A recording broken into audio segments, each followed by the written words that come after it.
Yeah, I think it's been a commitment to our process right from day one, whether it was the veterans that we had from last year's team really stepping up right away and leading by example, and then continue that process throughout the year, building our team and making sure that everybody that came in that was new had a commitment to our team structure and our team concepts. And I think it's a continued emphasis on the player development throughout the course of the year. You don't ever want to kind of back off with your foot off the gas, and you want to make sure that it's a 60-game schedule. You go into the playoffs, you're still trying to you have that commitment to player development, and I think that the kids have really bought in, and it's given us a chance to be here. How would you say the returners have, you kind of talked about buying into the system, how have the returners really helped in you teach those young guys to, this is how it's supposed to be done, and they're not used to having you as the head coach. How crucial has those guys been to leading the success of the team?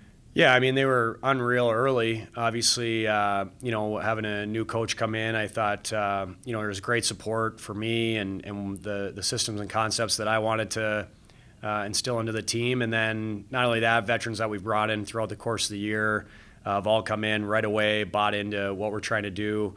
And I could also say with our young guys, even we have some really talented young players that are almost at times you kind of squint and you forget they're the young kids are the ones doing the extra stuff off the ice and taking care of themselves. So I think it's really been top to bottom on our team. We have really strong leadership and really tight-knit group. So I think that pays off this time of year for sure. Talk about your guys' back end. Isaac Posh has been one of the best goaltenders all year. He's kind of elevated his play here in the playoffs. He took down that two-headed monster they had in Beckford and Moffett in Wisconsin. They were league leaders as well. What can you say about his play as of late, and how has your team as a unit played well defensively to help him out? Yeah, Posher, I think for me, his consistency all season, is something that has been a big part of our success. I think most of that I would attribute to his off-ice professionalism, his work ethic, the way he approaches every day in practice and on and off the ice has allowed him. I mean, he set a franchise record for wins in a season with 26. And he's a really good goalie. He's a big kid, but he's also athletic and he competes.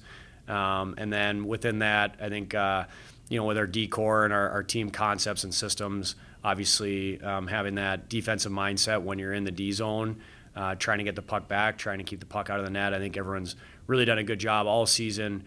Making sure that there's an emphasis on playing well in the D zone as well as the O zone, and Posher's a big part of that, obviously.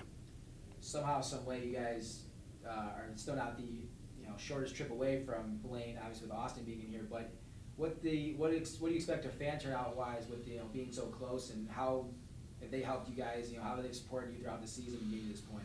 Yeah, obviously, for us when you get those home games, it's awesome, and then to be able to have this tournament so close and have give the opportunity to fans to come down and watch us and support us.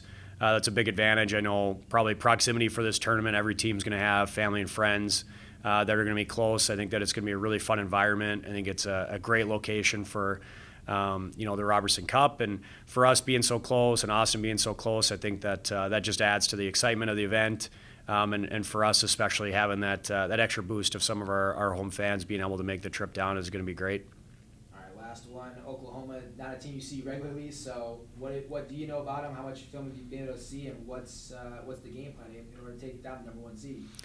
Yeah, obviously a really good team. You look at the points that they led the league and the amount of points that they had, and I guess that's just kind of the product of playing at this time of year. You're going to get a good team. And for us, I think it's just a continuation of our process, making sure that, you're playing a good team, that, but we just beat Wisconsin, just beat Kenai. I think our divisional strength, is something that's prepared us for this moment. We've been playing playoff-type hockey for probably close to 2 months now, whether it was jockeying just to make the playoffs or what playoff position you'd be in. There's no easy nights in our division. I've said it before that the teams that didn't make the playoffs are all really high caliber teams, really coached well. So we've been in that playoff type hockey for a long time now. Obviously, going up against a really tough opponent, we're going to need our best for sure, but just a continuation of our process here that we've kind of had the last couple months.